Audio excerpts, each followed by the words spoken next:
ডাইনিংটাও পুরো একদম জিনিসে ভর্তি হয়েছিল। অনেকগুলো এনেছিলাম। গুড মর্নিং, আমার নতুন একটি ব্লগে তোমাদের সবাইকে অনেক অনেক স্বাগত জানাই। আশা করি তোমরা সবাই খুব ভালো আছো। তো চলো আজকে দিন থেকে শুরু করা যাক। এই যে সৌরভ ঘুম থেকে উঠে গেছে আর আমি বিছানাটা পুরো গুছিয়ে নিয়েছি। আজকে এই যে সকালের খাবারে মুড়ি, আজ কালকে ঘুগনি করেছিলাম, মুড়ি আর ঘুগনি খেয়ে নিচ্ছি দুজন মিলে। আজকে আমি একটু এঁচোড়ের তরকারি বানাবো, ওই জন্য আমি রান্নাঘরে চলে এসেছি। তো এঁচোড়গুলো আমি আগের থেকে একটু সিদ্ধ করে রেখেছিলাম, এরপরে আমি এঁচোড়গুলোকে ভেজে নেব।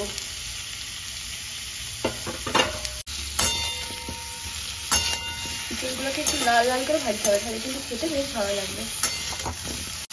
এই দেখো আলুগুলোকেও দিয়ে দিয়েছি, এঁচোড় আলু, একটু আলুটা আমি কমই দিই, আজকে প্রথমবার এঁচোড় রান্না করছি। এঁচোড়টা কেটেছি তারপর রান্না করছি। আমি এঁচোড়গুলোকে আর আলুটাকে একটু লাল লাল করে ভেজে তুলে নিয়েছি, এরপর আমি ভালো করে মশলাটা কষে নেব। এখন দেখো আমি কড়ার মধ্যে তেল দিয়ে দিচ্ছি মশলা কষার জন্য। একটু বেশি করে তেলটা দিতে হবে। তেলটা গরম হয়ে গেছে, আমি এখন গোটা গরম মশলা দিয়ে দিচ্ছি আর এই যে একটু তেজপাতা দিয়ে দেবো। এরপরে আমি একটু বেশি করে কোচানো পেঁয়াজ আমি দিয়ে দিচ্ছি।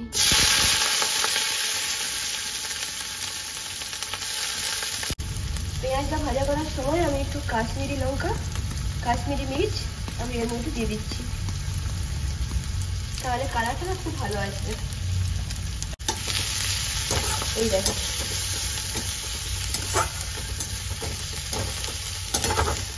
পেঁয়াজটা একটু লাল লাল করে ভাজা হয়ে গেলে আমি এর মধ্যে একটু বেশি করে আদা রসুনের বাটা দিয়ে দেবো। যেভাবে মাংস ভাজে সেভাবে যদি আমি এঁচোড়ের তরকারিটাও করি তাহলে খেতে খুব ভালো লাগবে। আমি এখন এর মধ্যে আদা রসুনের পেস্ট দিয়ে দিচ্ছি বেশি করে, তারপর পরিমাণ মতো নুন, হলুদ গুঁড়ো, লঙ্কা গুঁড়ো, সামান্য একটু চিনি, সব কিছু দিয়ে আমি একটু মশলাটাকে কষে নেব।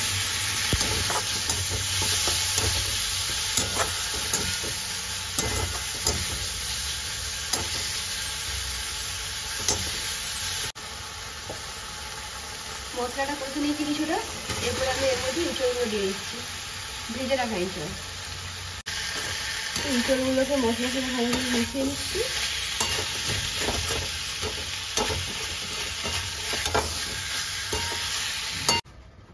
এরপর আমি এটাকে একটু ঢেকে দিচ্ছি। প্রায় 10 মিনিট পর আমি ঢাকাটা খুলে দেখবো কতটা হলো। ভালোই সিদ্ধ হয়ে গেছে। এরপর আমি আলুটাকেও দিয়ে দিচ্ছি।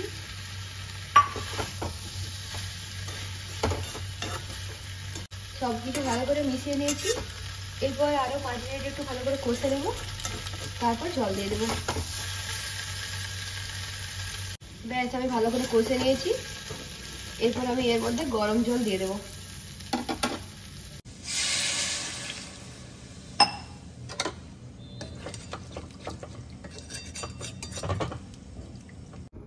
প্রায় 10 মিনিট পর এরপর আমি একটু ধনেপাতা কুচি দিয়ে এটাকে নামিয়ে দেবো। হ্যাঁ পুরো সিদ্ধ হয়ে গেছে, এই সিদ্ধ হয়ে গেছে একদম, কালারটাও খুব ভালো হয়েছে। ধনেপাতাটা কুচি করতে ভুলে গেছি, তাই জন্য যেরকম বড় বড় পাতা শুদ্ধ ডাঁটা ছিল সব দিয়ে দিয়েছি। এখন সৌরভ খেয়ে বলবে যে কেমন হয়েছে খেতে। এই ডাইনিংটাও পুরো একদম জিনিসে ভর্তি হয়েছিল, একদম এই জায়গাটাকেও পরিষ্কার করে দিয়েছি। আর এই যে কিচেনটা, রান্না বান্না সব হয়ে গেল আমার। কি কেমন লাগলো এই চটটা খেতে? দারুণ হয়েছে। সত্যি বলছো মিথ্যা? না খুব ভালো, খেতে খুব সুন্দর লাগছে। এই প্রথমবার এঁচড় খেলাম বলো। এখানকে আসার পর প্রথমবার। এখানে তো পাওয়াই যায়নি, কালকে শেয়ার পার ডিসেম্বরে পেয়েছি। না কাঁচা কাটা এঁচড় পাওয়া যায়, কাটা কেমন খেতে লাগবে সেটাই তো এখানে, সেটা হচ্ছে জিনিস, কেমন লাগবে। খাওয়া দাওয়ার পর এখন একটু মিষ্টি দই খেয়ে নিচ্ছি। এই দইয়ের ভাঁড়টাও আমরা ওই চিত্তরঞ্জন পার্ক থেকে সিআর পার্ক থেকে কিনে এনেছি। এরকম ছোট ছোট দইয়ের ভাঁড় পাওয়া যায়, অনেকগুলো এনেছিলাম। দইটা খেতেও খুব সুন্দর। তো এখন প্রায় সন্ধ্যে 6:30টার মতো বাজে, 6:30 নয় 6:45-এর মতো বাজে। দেখো এখানে এখনো সন্ধে হয়নি, এখানে সন্ধ্যা একটু দেরিতে হয়, প্রায় 7:10-15 দিকে সন্ধে হয়। তো খিদে পেয়ে গেছে এখন, তো আমরা দুজনে তাই কিছু এখন খেয়ে নেবো। ওরা আজকে বাড়ি থেকে অফিস করছে, তাই জন্য আমরা বাড়িতে কিছু খাবার অর্ডার করে নিয়েছি, স্যান্ডউইচ দুজনের জন্যই। খেয়ে বলো কেমন? ভালো লাগছে। খুব সুন্দর।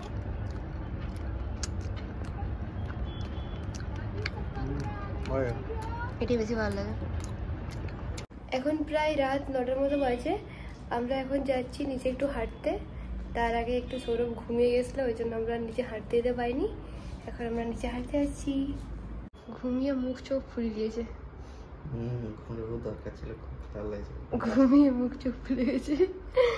চলো আমরা এখন সোসাইটির মধ্যে একটু হাঁটাচলা করব। আজকে দারুণ হাওয়া দিচ্ছে একদম। আমরা এই লনটার মধ্যে ঘাসে হাঁটবো এখন।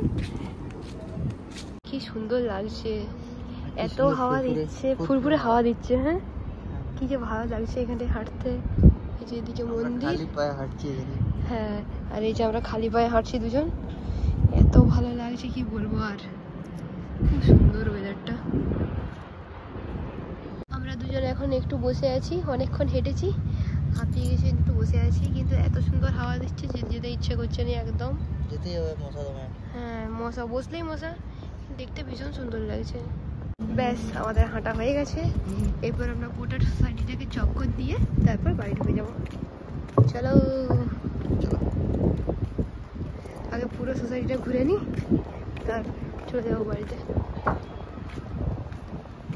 কি সুন্দর লাগছে দেখতে, দারুণ, এত ভালো হাওয়া দিচ্ছে কি বলবো। আর আমরা লিফটে এখন উঠে গেছি, এরপর বাড়ি যেয়ে তারপর তোমাদের সাথে দেখা হবে।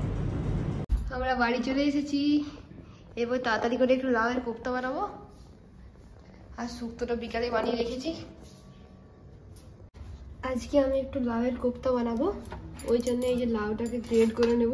গ্রেড যেটাই করে গ্রেড করবো সেটা খুঁজে পাইনি। এই যে এরকম একটা ভাঙা ভুঙি পেয়েছি, এইটা দিয়ে ভাবছি করে নেবো, কারণ আমার কাছে আর নেই। গ্রেডারটা খুঁজে পাইনি, তাই জন্য এটাই করে নিচ্ছি। আর এই যে বেসন অর্ডার করেছিলাম, বেসনটা এসছে। আর একটু ম্যাগি অর্ডার করেছিলাম।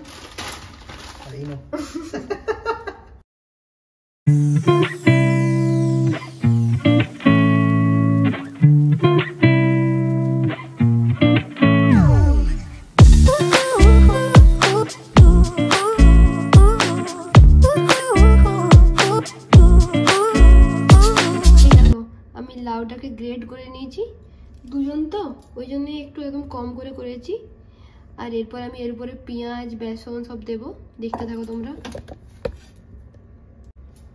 এর উপরে আমি প্রথমে একটু পেঁয়াজ ছড়ে দিচ্ছি, সামান্য একটু আদা রসুন আর কাঁচা লঙ্কা বাটা দিচ্ছি, এই দেখো 1/2 চামচের মতো। বেশি দেওয়া চলবে না, কম করে দেবে। এরপর আমি কিছু গুঁড়ো মশলা এর সাথে দেবো, যেমন ধরো 1/2 চামচের মতো নুন, 1/2 চামচের মতো লঙ্কা গুঁড়ো, আর একটু সামান্য হলুদ গুঁড়ো।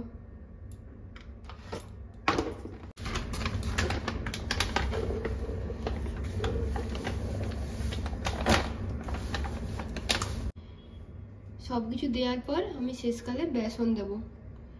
এই 1 চামচ বেসন দিলাম, আর একটু সামান্য প্রায় 1.5 চামচের মতো বেসন দিলাম। এরপর এটাকে ভালো করে মাখিয়ে নেব হাত দিয়ে।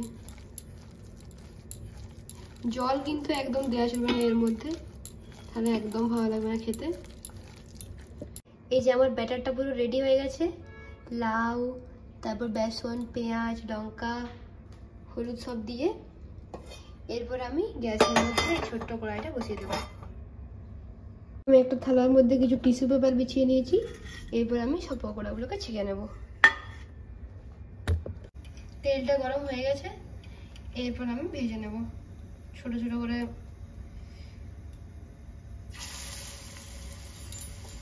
যে কিন্তু লাউ বলে একদম বুঝতে পারবে না কিন্তু কেউ, মনে হবে পকোড়া করছি। আজকে জাস্ট শুধু এরকম করে ভেজেই খেয়ে নেবো, আজকে আর কোনো ঝোলে টোলে দেবো না।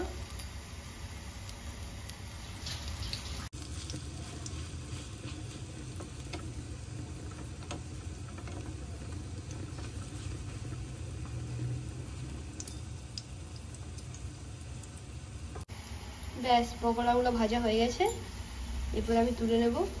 এগুলো সব ভাজা হয়ে গেছে, আর খেতেও দেখছি বেশ ভালোই হয়েছে। আর এই শুক্তো আর এদিকে ডাল, রাতের খাবার আমাদের রেডি হয়ে গেছে। এরপর খেয়ে নিই, তারপর আবার দেখা হচ্ছে। তাহলে আজকের মতো ব্লগটা এখানেই শেষ করছি। যদি তোমাদের ভিডিওটা ভালো লেগে থাকে তাহলে অবশ্যই চ্যানেলটাকে লাইক, শেয়ার আর সাবস্ক্রাইব করে দিও। দেখা হচ্ছে ওই পরবর্তী ব্লগে, ততক্ষণের জন্য বাই বাই।